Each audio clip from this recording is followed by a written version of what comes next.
Support for Frontline is provided by U.S. News and World Report. Trust. For over 70 years, a commitment to playing it straight, getting it right. U.S. News and World Report. Trust matters. With additional funding from the Corporation for Public Broadcasting. Frontline is made possible by contributions to your PBS station from viewers like you. Thank you.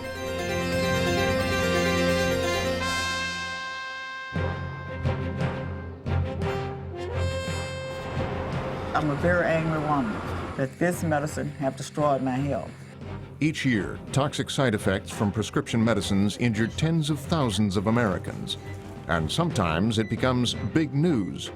Tonight, one of the most popular drugs taken for allergies is being pulled off the shelves in the U.S. Since 1997, over a dozen drugs had to be taken off the market because of severe side effects. Off the market. Pulled from the market. FDA administrators say these problems could not have been prevented. At the time a drug is approved, we don't have all the information that we would like to have. Off the market. off the market. But is there pressure on the FDA staff to allow dangerous drugs on the market? I was told very explicitly, don't write in your review that you're recommending against approval. Tonight, Frontline investigates the integrity of our drug safety system.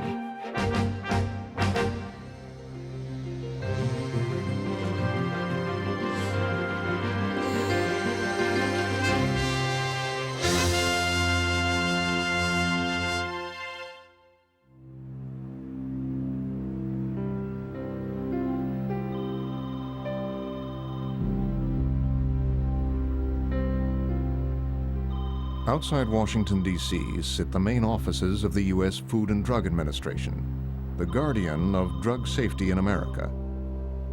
Here, every day, some 100 reports arrive indicating that somebody somewhere has experienced a serious side effect with a drug. Back in 2000, an unusual number of reports started coming in about people like Angus Mclean, a retired naval intelligence expert. While raking leaves one weekend, Angus suddenly felt intense muscle pain all over his body, a severe reaction to a new statin drug he was taking to lower his cholesterol. I was just sore, like you'd worked out too much. As this progressed over just a couple of days, it didn't respond to limbering up or my wife trying to give me a little rub down. In fact, it accelerated. When his symptoms became severe, his wife rushed him to the hospital, where he was diagnosed with a life-threatening muscle-wasting condition called rhabdomyolysis.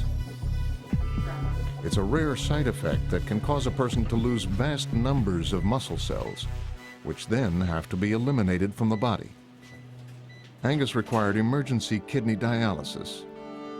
For an entire week, he hovered on the edge of death, drifting in and out of consciousness. When you're afraid to go to sleep because you think, man, if I go to sleep and don't fight hard, then it's going to be over. You don't know how many times that creeps into your mind, but once is enough. The drug that caused Angus's problem, Baycol, had recently been approved by the FDA. I think Americans need to recognize that every time they put a pill in their mouth, especially a new pill that they've never taken before, it's an experiment. Dr. Raymond Woosley runs a national center to study the side effects of drugs at the University of Arizona College of Medicine.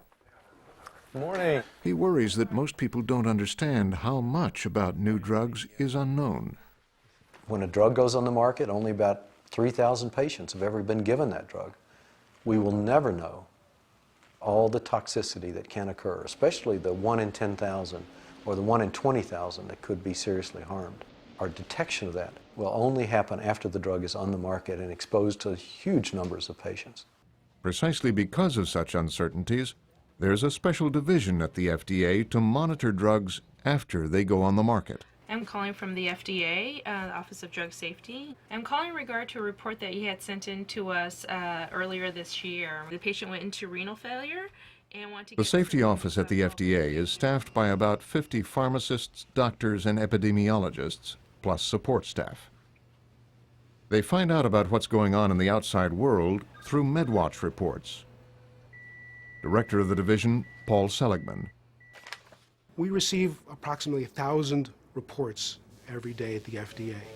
MedWatch reports typically start out when a doctor or nurse notices a problem after a patient gets a drug. But there's no legal obligation to report such problems. In the United States, the initiator of the report does so on a voluntary basis. But it's critical that we get these reports. There's no other way that the FDA has for understanding what's going on with a medicine once it's been marketed without the voluntary reporting by astute clinicians and healthcare providers. Doctors rarely contact the FDA directly. They usually send the reports to drug companies, which then are obligated to tell the agency about any adverse events. If an adverse event is serious, which means it caused death, it resulted in hospitalization, or was potentially life-threatening or prolonged hospitalization, the manufacturer has a legal responsibility to report that case to the FDA within 15 days of receipt. MedWatch reports often don't contain enough details to determine if the suspected drug really caused the problem. So then the staff here has to contact the doctors who made the report. With nearly 300,000 MedWatch reports coming in every year, and over 3,000 drugs on the market to monitor, some critics say the job is just too overwhelming for the small staff here. The number of people hired at the agency to protect, to analyze data on drug safety is criminal. Dr. Woosley was a top candidate to head up the FDA last year and believes safety should be a much higher priority at the agency.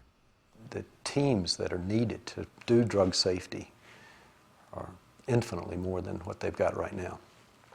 We don't have a safety system in this country.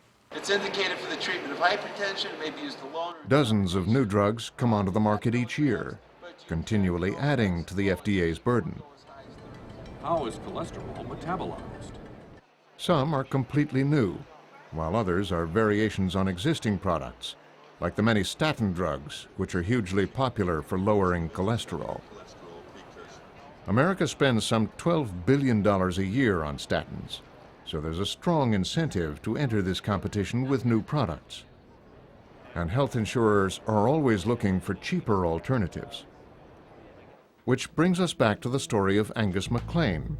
For more than a year, he had taken the industry leader Lipitor, which effectively controlled his cholesterol and didn't cause him any problems. But then the U.S. Navy switched him over to a new statin drug, Baycol, which was dramatically cheaper. Around the time Angus made the switch, Baycol was just capturing a significant share of the U.S. market. It had been a tough battle because the originally approved dose didn't lower cholesterol as much or as fast as many other statins. The FDA originally approved it at 0.2 milligrams, and 0.3 became an accepted use. But the problem was, to really compete in the marketplace, they had to be a much higher dosage than that. Kip Petroff represents Angus Mclean and many others who have sued Bayer, the manufacturer of Baycol. He and other lawyers have uncovered detailed information about how the Baycol problem got out of hand. 2 years after approving Baycol, the FDA okayed a higher dose, 0.4. Sales started to rise, but soon Bayer began getting a troubling number of reports that patients were developing that muscle wasting condition, rhabdomyolysis. Since many had also taken a second cholesterol drug, gemfibrozil, in December 1999, Bayer sent out a letter warning physicians not to use the two drugs in combination. But almost half had taken Baycol alone, so Bayer continued its investigation. When Bayer realized that they were getting increased numbers of reports, what they wanted to do was try to compare it to the other statins to see if the other statins had just as high an incidence. To do that, the company asked the FDA for copies of all MedWatch reports associated with Baycol and its competitors. While Bayer was waiting for the information, A company memo shows there was growing concern among some doctors that Bayer wasn't being honest about what was going on. Board member thinks Bayer is not forthcoming. Dr. Palmer thinks Bayer is hiding something. Boston area cardiologists seem to be concerned about Baycol. After some rhabdomyolysis patients died, another company memo shows that Bayer was worried about the news getting out. A company safety officer addressed this memo in a deposition.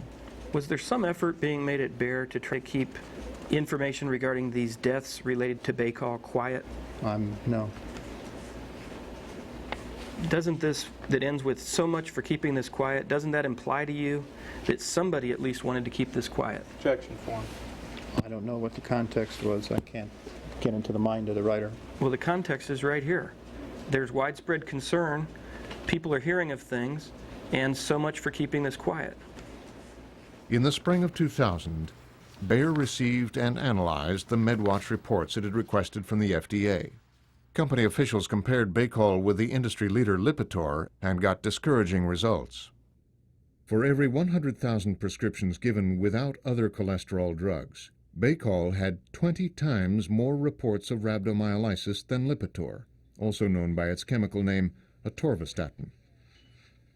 The situation was discussed at a July 2000 teleconference, where extensive notes were taken by Bayer safety officer Raj Sharma. My note says clearly substantial increase than atorvastatin reporting rate, very strong signal. Very strong signal. That's correct. And you underline that. Yes.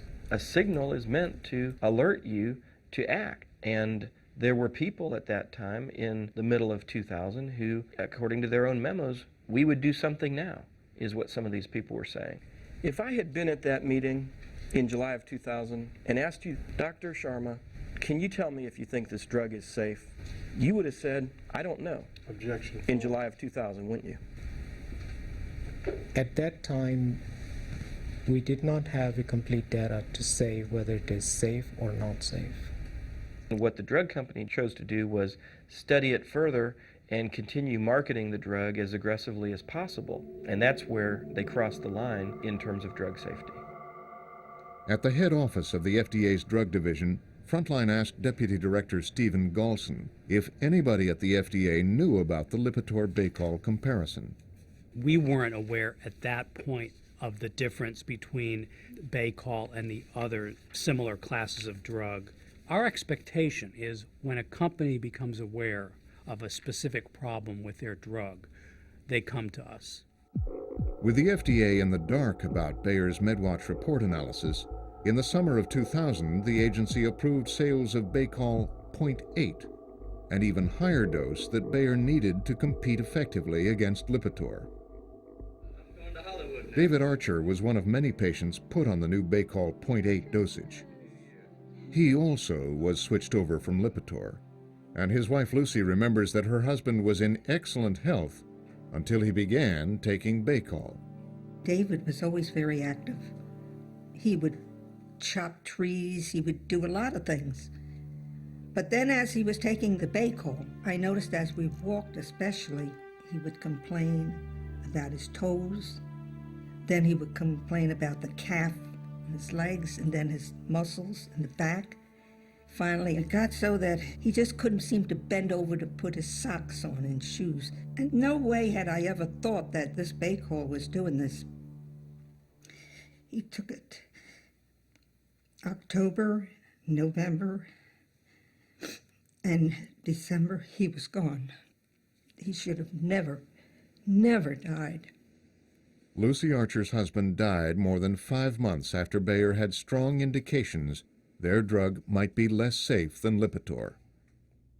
Bayer declined Frontline's request for an interview to explain why the company continued selling Baycol despite the safety concerns. And in no case is a reporting rate from spontaneous data. But company safety officials have had to answer questions in legal proceedings, where they have attacked the findings of their own MedWatch analysis. The problem, they said, is that this data depends on voluntary cooperation. Side effects for some drugs can get reported more often than for others, and only 1 to 10% of all side effects ever get reported. The system is imperfect, and without being able to require people to make those reports, and we don't have the authority to do that, it's hard to increase it beyond that. The question here is, what is meaningful? While sales of Baycol continued, Bayer conducted a new study that didn't use MedWatch data. After almost a year had gone by, the FDA began noticing increased problems with a higher Baycol dose and asked the company for its information. They came to us with this study, which tended to minimize the problems with the drug. We didn't agree with them on this analysis, and this is why the action occurred. The cholesterol-lowering drug Baycol is being pulled off the market. It's been linked to 31 deaths in the U.S. from muscle destruction. Under pressure from the FDA, Bayer voluntarily took Baycol off the market in August 2001, 2 years after first getting reports there might be problems with the drug. Although the company hasn't acknowledged any wrongdoing, Bayer paid an undisclosed amount to settle a lawsuit brought by the widow of David Archer. Bayer also settled a lawsuit with Angus Mclean, who now spends many hours each week trying to rebuild his muscle strength. I didn't choose this, nor did I do anything that is overtly the cause of this. So I'm angry about it happening, but now that it's happened, what can I do about rectifying it? Although Bayer has won a few jury trials in cases where it was unclear that Baycol caused the damage, the company has settled more than 1,200 lawsuits and paid over $430 million to victims. Beyond the harm done to individuals, though, the Baycol story reveals how dependent the FDA is on information supplied by drug companies. The FDA is wholly dependent on trust, on trusting that the company is providing all the truth all the time, that the company is not hiding information, that the company is not covering up information, that the company is not changing information. Dr. Leo Lutwak, a retired FDA drug reviewer, says reliance on companies was central to the biggest disaster in the agency's history, the Fen-Phen tragedy, in which 2 FDA-approved weight loss drugs injured tens of thousands of Americans. Lutwak struggled within the agency to keep those drugs out of consumers' hands.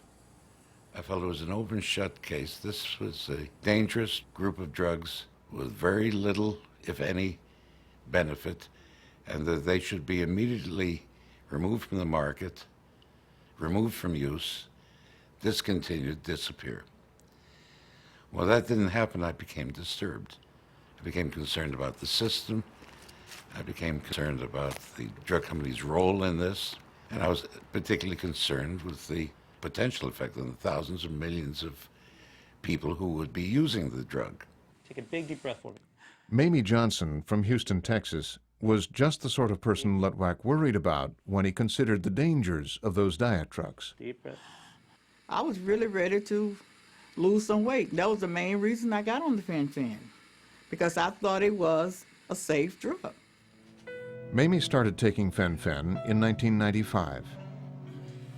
A year later, she developed pulmonary hypertension, a constriction of blood vessels inside the lungs that dramatically reduces their ability to absorb oxygen. It's a terrible feeling. You feel like you're passing out because you're not getting any oxygen. Oh, wait a minute, I have to rest a little bit.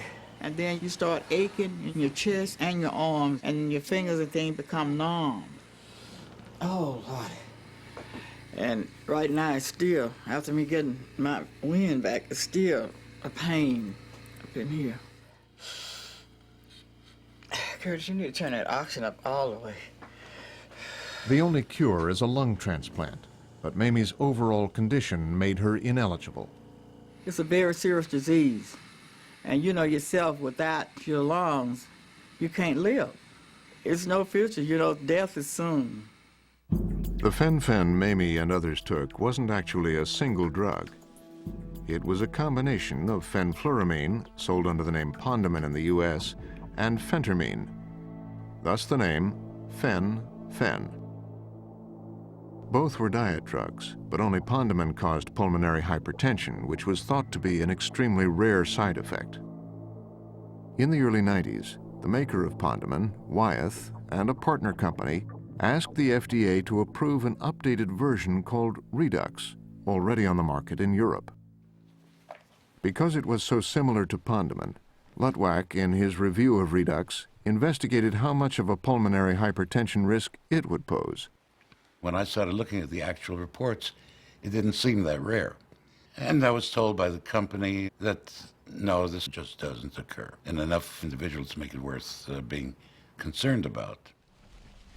The question was soon clarified by Chicago cardiologist Stuart Rich and colleagues who were finishing a 3-year European study on pulmonary hypertension and diet drugs. Their results showed the risk for Redux was real and increased the longer you took it. What was particularly shocking to me was that on the heels of reporting that this drug caused a fatal, incurable disease in Europe, that the company was planning to put it on the American marketplace.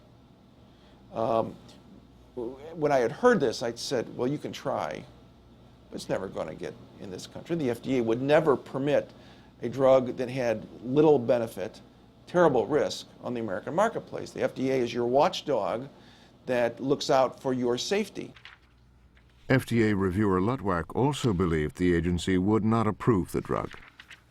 According to what I read and the way I interpreted the Food and Drug Administration's role, we're supposed to evaluate drugs for their safety and efficacy. And when the safety is questionable, it requires an awful lot of efficacy for it to be warranted. If you looked at the efficacy studies, you found out that its efficacy was minimal at best. 3% weight loss after 1 year. If you weighed 300 pounds, I could say, end of a year, I'll get you down to 291 with the risk of dying of pulmonary hypertension. With controversy surrounding Redux, the FDA called an advisory committee meeting to get the views of outside experts. Lutwak presented data showing that the average weight loss was unimpressive. Use of the drug provided approximately 3 kilogram greater weight loss than the placebo alone. Physicians rarely think of it in their... Rich was there too, warning about the dangers of long-term use. Good morning, Mr. Chairman, members of the committee. The drug companies that were seeking to sell Redux also got a turn to speak. 40% of patients... They presented data showing that some patients lost a lot of weight and argued that for society as a whole, obesity was more harmful than any side effects.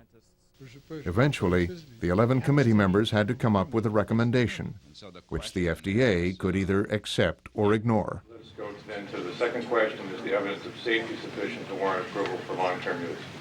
Dr. Colley.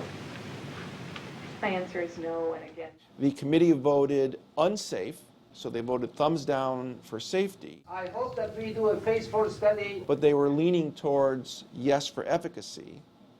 But if you're not safe, you're not going to get approved. That meeting was suddenly and unusually halted by Jim Bilstead, who was the director of the division. In evaluating the benefit... He was the FDA official overseeing the meeting. And late in the day, after several of the committee members had already left, he posed an extra question. Were the benefits of Redux sufficient to make the risks acceptable? I won't speak for the other members of the committee.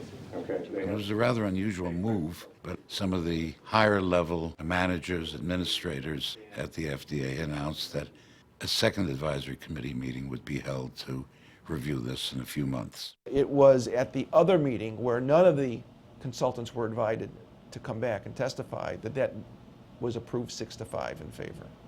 Before that second meeting, Lutwak had agreed to support the approval of Redux so long as there were restrictions that severely limited the number of people who might get the drug. But some of those restrictions were never adopted. I was very disturbed. And then we talked about it internally within the division at the FDA. And there is one tool that's left, and that's the labeling. And so we would see if we could get the company to put these warnings in what's called a black box.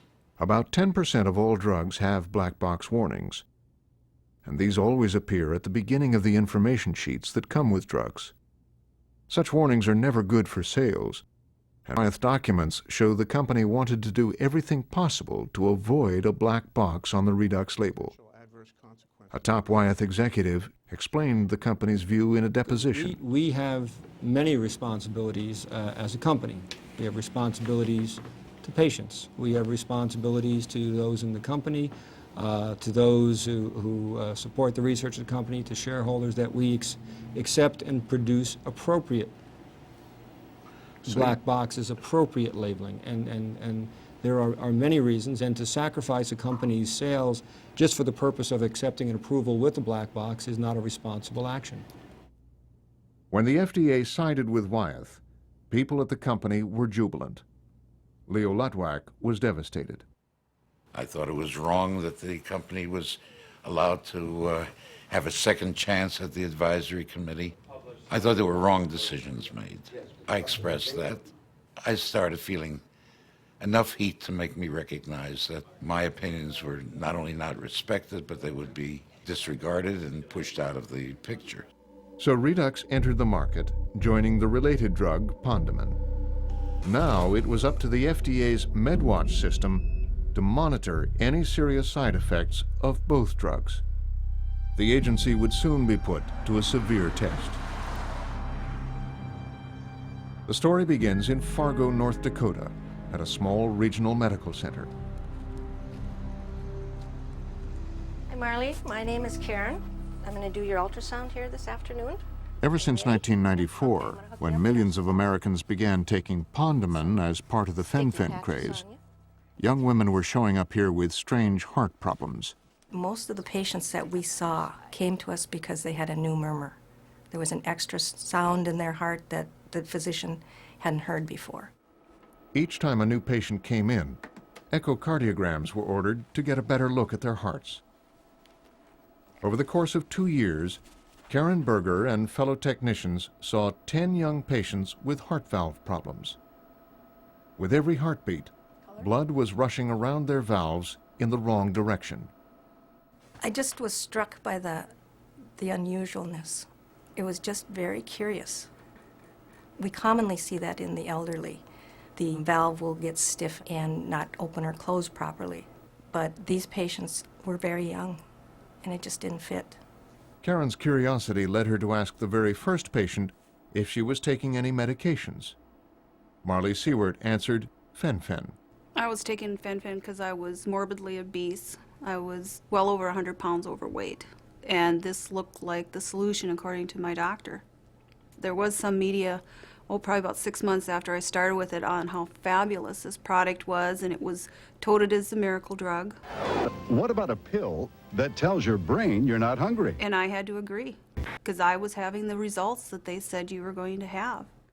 And I had lost 31 pounds. Take it off. Lose the weight with fen-phen or Redux. I was on fen-phen for 15 months. And the first 12 months, it was the miracle drug. I was losing weight. I felt great. I was doing everything exactly the way they said it should happen. And then my miracle turned into my nightmare. After hearing other similar stories, Karen and fellow technicians told the hospital cardiologists they believed fen-phen was causing valve problems. Cardiologist Jack Crary was skeptical. We shared their concern, but we just couldn't substantiate it. When we look at the echoes, clearly there were valvular abnormalities. Their patients were on fen-phen along with other medications. And to go from one to the other, at least no one in the department was convinced that the connection was real. Crary remained unconvinced for many months, until a patient of his own became a victim. One day she was fine, then soon after taking fen-phen, she had severe valve damage. In his head, he calculated that if so many people were getting harmed in a small city like Fargo, then huge numbers must be getting hurt nationwide. Crary knew the FDA was completely unaware of the possible heart valve problems, and he also knew he might have to pay a high price if he reported them. There was going to be potential major litigation if this was real. I mean, I was very happy with my life. I didn't really want to rock the boat. But I couldn't just walk away from that and say, well, you know, let somebody else sort this out. I just don't think that I would have been able to face another patient. In January 1997, Crary decided to take action. Seeking the credibility of a prestigious academic medical center, he contacted the Mayo Clinic in nearby Minnesota and told them about Fargo's 11 cases. As it turned out, Mayo had 2 similar cases of its own, and one patient needed valve replacement surgery. After some back-and-forth discussions, in late February, a doctor from Mayo called the Pondeman and Redux manufacturer, Wyeth, to inform the company about the heart valve cases. Within a few weeks, Wyeth officials went out to Fargo and Mayo to investigate further and concluded there might be a connection between their drug and the heart valve problem. It had been over 2 years since the problem was first noticed in Fargo, and now in mid-April 1997, MedWatch reports were finally on their way to the FDA. But there wasn't any red flag to alert the agency that a serious new side effect had been discovered. Wyeth simply met its legal obligation to inform the FDA through the MedWatch system. By mid-May, Crary was puzzled why the FDA hadn't taken any action yet. I was frustrated enough that I called the FDA, and the person I talked to the FDA knew nothing about it. Despite Crary's urgent call, the FDA treated his reports in a routine manner, until a call came in from Mayo 6 weeks later, saying they and Crary were holding a press conference. Today, my colleagues and I from the Mayo Clinic, in conjunction with Dr. Crary from Merit Care in Fargo, North Dakota, It was early July 1997, and this is how the world found out about the heart valve problems caused by the drugs known as fen-phen. Only now did the FDA swing into high gear, and within a few weeks, Pondeman and Redux were off the market. In the United States, 2 highly popular diet drugs are being pulled from the market. One is fenfluramine, sold... Just before the withdrawal, the FDA discovered that from 1992 to 1996, Wyeth had actually sent in almost 24 MedWatch reports from Europe, which were headlined Pulmonary Hypertension or renal failure, but that contained clear references to heart valve problems. The company had this information. The company had the information that people had heart valve disease. And that was reported to the FDA in a way that was very difficult to pick it out. Without Wyeth red flagging the heart valve problems, the FDA didn't catch their significance. But it would be the company's failure to warn the public about these problems that would give lawyers their smoking gun.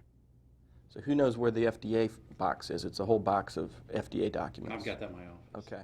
Over 200,000 Americans have sued or are planning to sue Wyeth for damages. These are all videotapes of echocardiograms just at Kip Petrov's firm. To date, the cases have cost Wyeth nearly $13 billion. And in the end, it could cost the company much more. This is probably unprecedented in terms of anything that's been seen other than perhaps asbestos. It's too late for monetary settlements in the case of Mamie Johnson. Happy birthday to you. Happy birthday. 3 months after we filmed her at her 65th birthday, she died from lung problems.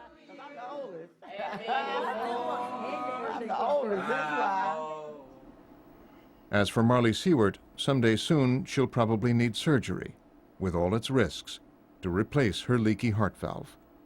I am mad, angry, and frustrated for the fact that they took a good part of my life away. They may have taken a good section of my life away just by using this drug, and I do understand they're in the business to make money, but I'm in the business to live.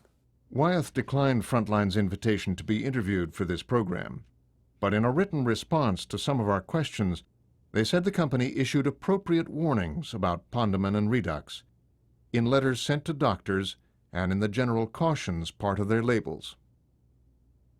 We asked the FDA's Deputy Director Galson what the agency learned from fen-phen. Our system isn't perfect. It sometimes can detect things after other parts of the medical care system is able to. detected. In this case, what happened is some very astute physicians were lucky enough out in Minnesota to see a series of similar cases where they saw heart valvular abnormalities, and they put the link together. Again, looking at our data after the initial case reports that came in from the Mayo Clinic, we could see the signal. I think the lesson is that there's a lot of room for us to go in terms of making improvements with the system. Some critics say the agency needs to learn more from disasters like Fen-Phen. We need for the pharmaceutical industry something analogous to the National Transportation Safety Board, so that when a plane goes down, they go in and analyze what happened, and they may find that the plane was the problem and the manufacturer, or they may find that the regulations were inadequate, but they're independent. When a drug comes off the market, we have no analysis to say, should it have ever gone on the market? Was it a mistake at the agency, or was it a mistake at the industry? Or was it something that was totally unpreventable? But is the FDA ready for such scrutiny?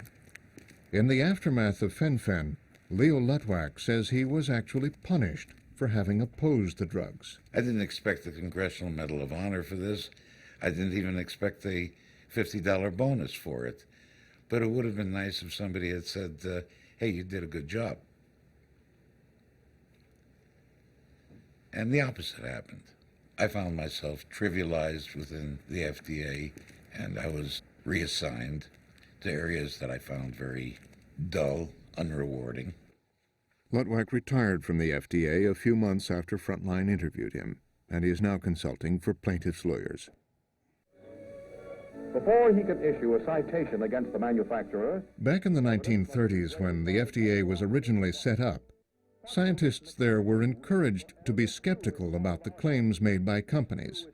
But critics say a major pro-industry shift occurred at the FDA, particularly after this 1988 rally in front of headquarters. Demonstrators complained it was taking too long to approve new AIDS drugs. In response, Congress passed the Prescription Drug Users Fee Act, or PDUFA, a law that requires companies to pay up to a $500,000 fee with each new drug application to help the FDA hire more reviewers and get drugs onto the market quicker. Today, over half the FDA's drug reviewers are paid with industry money, and the approval time for many drugs has gone from over 2 years to less than 6 months. That's all good news, according to drug industry spokesman John Kelly. The pharmaceutical industry has been pleased with PDUFA and has been very supportive, because what it has done is to improve the efficiency of the review process.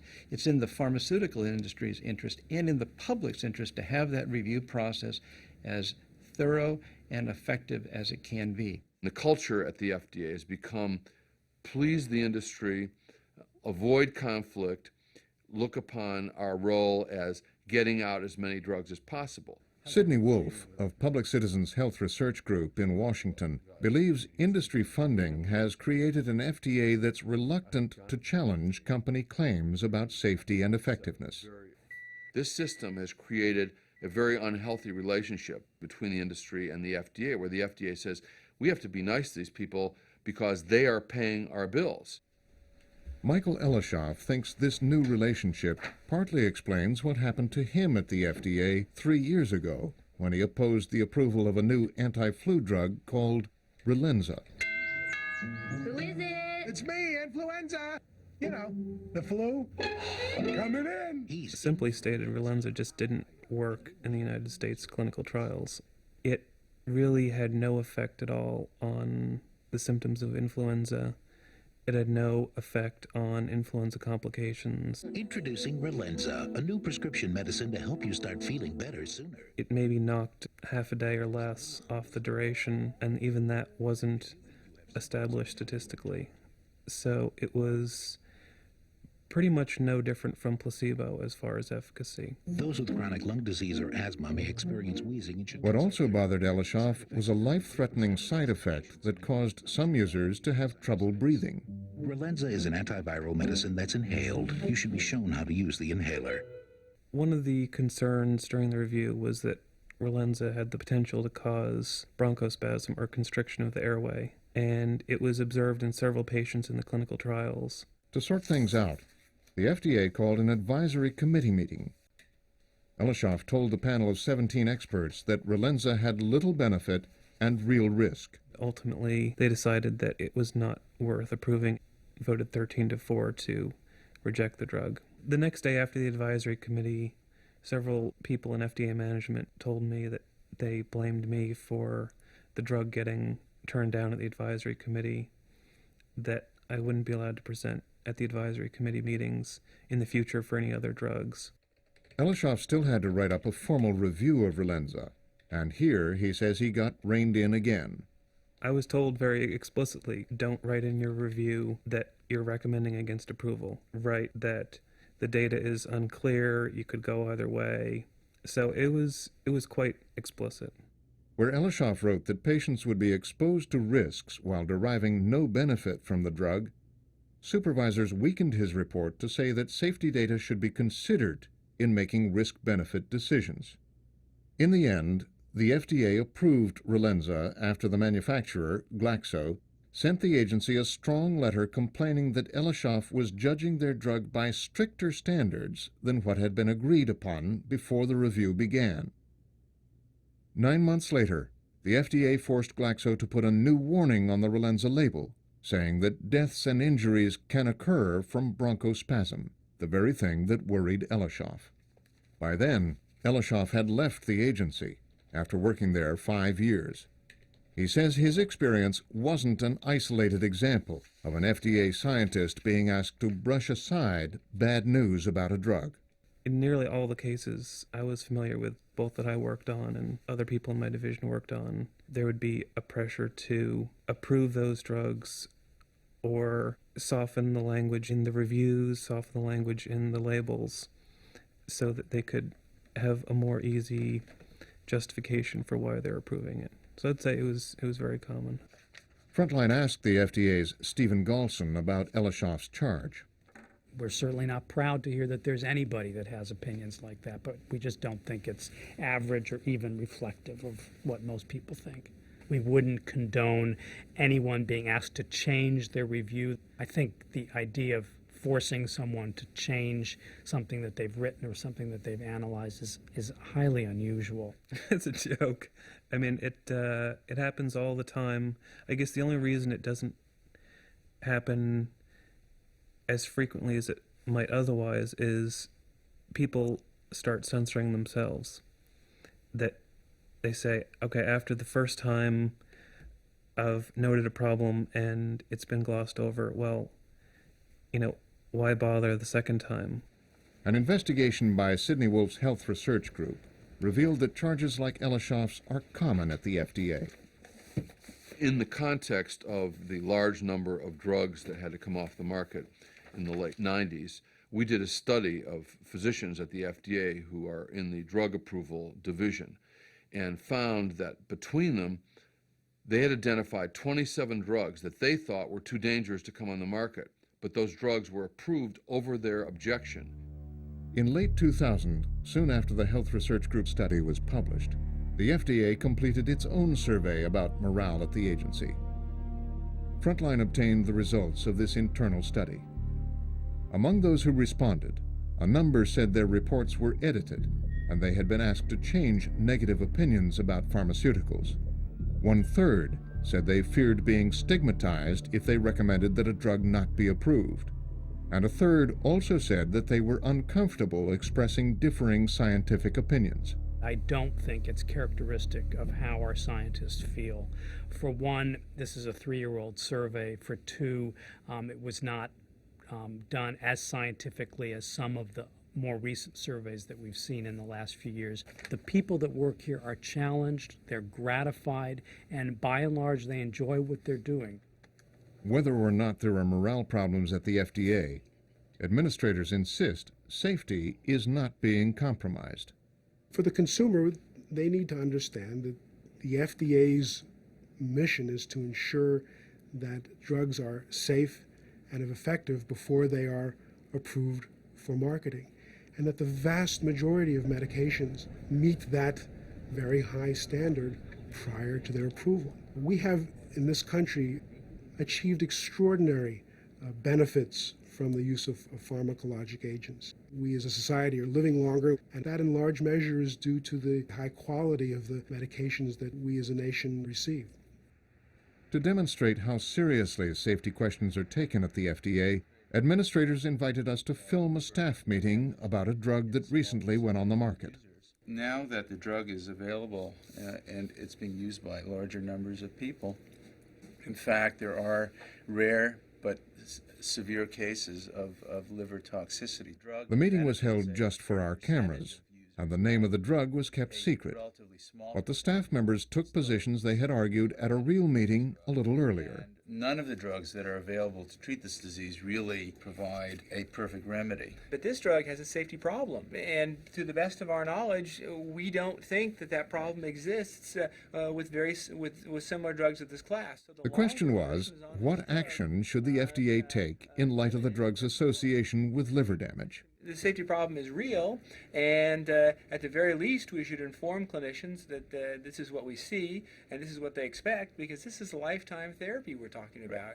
Right. Well, there are different kinds of remedies that we can imagine to apply, such as try to reduce the usage, but not necessarily removing the drug from the market.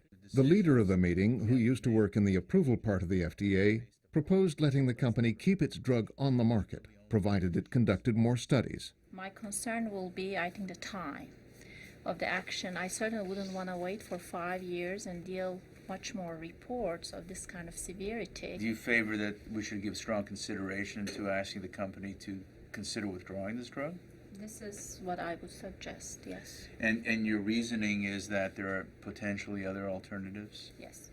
I frankly don't agree with you, and the reason I don't agree with you is that I agree that there is a bad outcome in a very small percentage of users, but from the clinician's perspective, there is some merit to saying that clinicians should have some freedom of action in dealing with patients and choose. Over the next few months, the arguments that took place here became a contentious issue inside the FDA, as reports of liver damage continued to arrive. The safety staff wrote up a 37-page document detailing all the cases, including 9 deaths. And then, in March 2003, a public advisory committee meeting was called to review the safety of the product. Here, we learned the drug's identity. It was a medication to treat rheumatoid arthritis called Areva. The scientists who had argued at the internal meeting that the drug should be taken off the market were here, along with a senior epidemiologist and physician, David Graham, who's been with the FDA for 2 decades and who helped write that 37-page report. For months, Frontline had requested an interview with Graham, but FDA administrators would not let us talk to him on camera. The first thing committee members found out was that they weren't going to hear from the authors of the safety report, a message delivered by Dr. Sidney Wolfe, who had petitioned the FDA to stop sales of Areva. Despite this 37-page evaluation, which concluded the drug should be withdrawn from the market, none of the authors of this review were allowed to present their work to the advisory committee and to be questioned by you in terms of what you agree with, what you disagree with. Making the FDA's presentation was a scientist not from the safety division, but from the division that originally approved the drug. There was extensive confounding, and when I He downplayed the significance of the MedWatch reports. Other likely causes for liver toxicity in the majority of those cases. Then he pointed to other databases where there were no cases, concluding his 1-hour presentation saying the liver problem must be very rare. Cases did not occur in these large databases, so we can't really quantitate what the rate would be. While Graham and the other safety staff members watched in silence, the pharmaceutical company, with its army of scientists surrounded by stock market analysts, got to make a 1-hour presentation too. The first study we did was a retrospective cohort study using... The company pointed to databases where they could compare the rate of liver problems associated with Areva, also known as leflunomide, to other rheumatoid arthritis drugs. What we are claiming, based on the analyses presented here, is that leflunomide is just as safe. That absence of real... Towards the end of the meeting, A special consultant to the committee expressed concern that the FDA was ignoring its MedWatch reports. While the database that I heard was so compelling, and all of this seems so wonderful that there is really nothing to show acute liver failure, these were sent to me. I mean, I didn't make them up. They were sent to me, and they were actually listed as either serious liver disease or liver failure. And going through them, I was unable to be absolutely certain that it was not. As the discussion continued, suddenly one of the committee members surprised everyone at the meeting. The suggestion that the proceedings here are somehow tainted by the absence of individuals who wrote a report and the absence of our opportunity to have a colloquy with officers of the agency who may have differing viewpoints is a concern. With just a little time left, it was almost 5 p.m. and the meeting was supposed to be over. The discussion was opened up to anybody who wanted to speak. If there is somebody who would like to comment, address Dr. Grabowski's comment, I think we'd be open to that. Dr. Graham, who had been told by his bosses that he could not speak here, decided not to volunteer. Yes. Yes. In the end, the committee recommended keeping Areva on the market, Yes. despite the safety concerns raised by the MedWatch reports. After the meeting, we caught up with David Graham in the hallway. Now he decided to speak to us without the FDA's permission. We had a different perspective, and we really weren't given an opportunity to present our side of the story. And the people who did present, the reviewing division and the company, well, they didn't see a problem, and they presented. We found a problem, and we weren't permitted to present. You were invited to go up and speak. I mean, why didn't you get up and speak when you were invited? Dr. Goldkind had about an hour to present his analyses. The company had another hour to present theirs, and they were basically each presenting the same thing. I didn't think that much would be accomplished in a 30-second soundbite. This was a very hostile process, and let's leave it at that. Critics suggest what went on at this meeting and what's been happening inside the agency for many years has a simple explanation. He who pays the piper calls the tune. I think that a regulatory agency should be independent of the industry it's regulating. Top administrators at the FDA insist that industry money isn't a problem. We don't really feel pressure to please the industry. We feel quite independent among the scientists. We have a large number of mechanisms for assuring high quality of the reports that we do to make decisions about new drugs. So we just reject that we're actually influenced by that. In fact, thanks to recent congressional legislation, the FDA's approval division will get more industry money than ever this year. And for the first time, the Office of Drug Safety will also get industry money to increase its staff for monitoring drugs after they go on the market. The Congress has repeatedly looked at how it wants to fund the FDA. And so once, twice, and again last year, the Congress decided that the best way to fund the FDA was to look to the pharmaceutical industry to provide a portion of the funds to help support review.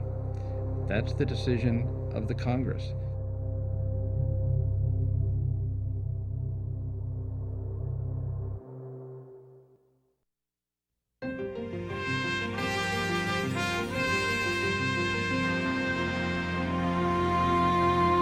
This report continues on our website, where you'll find additional reporting by the producer on drug safety issues beyond the FDA. A summary of the dozen drugs pulled off the market since 1997. More on the politics of drug safety, including an interview with veteran reporter Philip Hiltz, author of a new book on the FDA's history. Plus, Frontline's extended interviews with FDA officials, scientists, critics, and more. It's an experiment. And watch the full program again online. Then join the discussion at pbs.org.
Support for Frontline is provided by U.S. News and World Report. Trust. For over 70 years, a commitment to playing it straight, getting it right. U.S. News and World Report. Trust matters. With additional funding from the Corporation for Public Broadcasting. Frontline is made possible by contributions to your PBS station from viewers like you. Thank you.